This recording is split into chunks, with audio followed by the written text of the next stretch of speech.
pour travailler les solides, d'abord, on va les présenter aux enfants de la même manière que ce que j'explique juste au-dessus pour les petits et les moyens.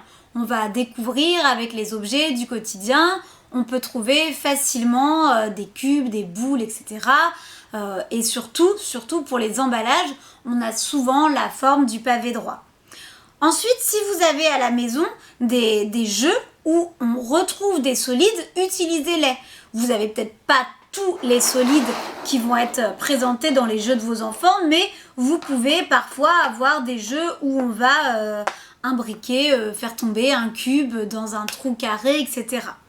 Donc attention, quand on parle du cube, on ne parle pas de carré. Donc quand on présente à l'enfant, on lui dit qu'est-ce que c'est. On peut même utiliser un dé si on n'a pas de cube. Voilà. Dans quelle forme c'est? Ce n'est pas un carré, c'est un cube. Il y a des faces qui sont carrées, ça je vous dis pour vous, hein, mais voilà. Mais on parle vraiment du cube.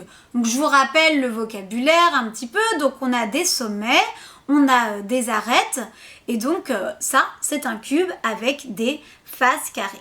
En maternelle, bien sûr, on ne va pas compter, on n'a pas à retenir dès maintenant le nombre de faces, etc. Par contre, déjà entendre ce vocabulaire va aider pour toutes les classes d'après où il faudra retenir précisément ces mots-là, leur nombre, etc. En maternelle, ce qu'on va faire maintenant, on va essayer de reproduire un des solides. Donc en général, on commence par le cube parce qu'il est plus facile. On a besoin de pâte à modeler et de petits bâtons. Donc vous prenez ce que vous avez à la maison, des petits pics, des petits bâtons, peu importe. Et on va demander à l'enfant de faire le cube. On peut lui montrer, on prépare un exemple et puis après, il va le faire.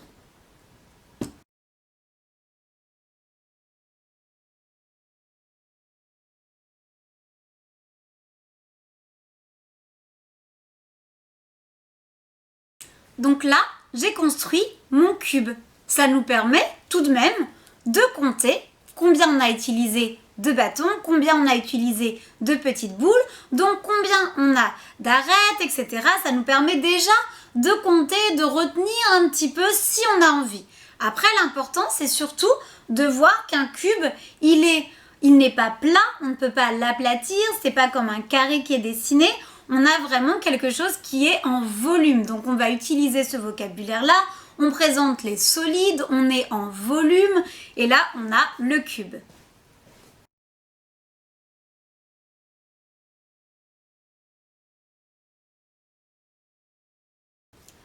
Là, j'ai la pyramide. La pyramide, il en existe plusieurs sortes. Il y a des pyramides qui ont une base carrée ou une base triangulaire. On peut juste les présenter à l'enfant, dire qu'il existe plusieurs sortes de pyramides. La pyramide, ici, on a construit une pyramide à base carrée. Ça veut dire qu'on a fait d'abord un carré à plat, il n'est pas en volume, puis le volume est arrivé avec la pyramide.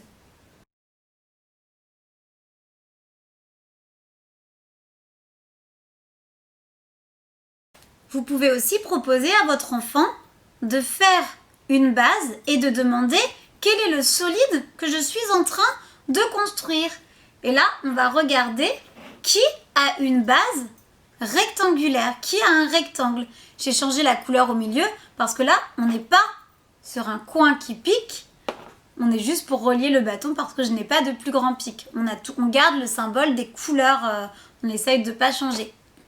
Et là, on va essayer de trouver qui a un rectangle sur une des bases. On a donc le pavé droit, mais il en existe d'autres.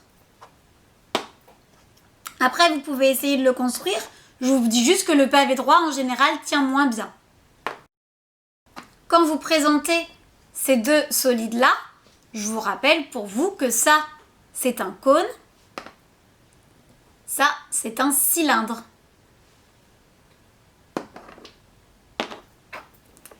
Ici, on parle pour l'instant en maternelle souvent de boule. Vous pouvez dire sphère, mais la boule suffit. Pour la construire, on va simplement faire une grosse boule de pâte à modeler, ça les enfants y arrivent, et on voit qu'elle n'a pas de côté, elle n'a rien qui pique, pas de sommet, elle n'a pas d'arête, elle n'a rien, elle a juste une seule boule. Vous n'êtes pas obligé de présenter ces solides-là qui sont plus complexes. On ne va pas rentrer dans l'ovoïde, cycloïde en maternelle, mais si on les a à la maison, si vous avez des formes comme ça, vous pouvez dire que ça fait partie de la grande famille des solides. Surtout, vous insistez sur le cube, la boule, le pavé droit et les pyramides. Bonne découverte des solides!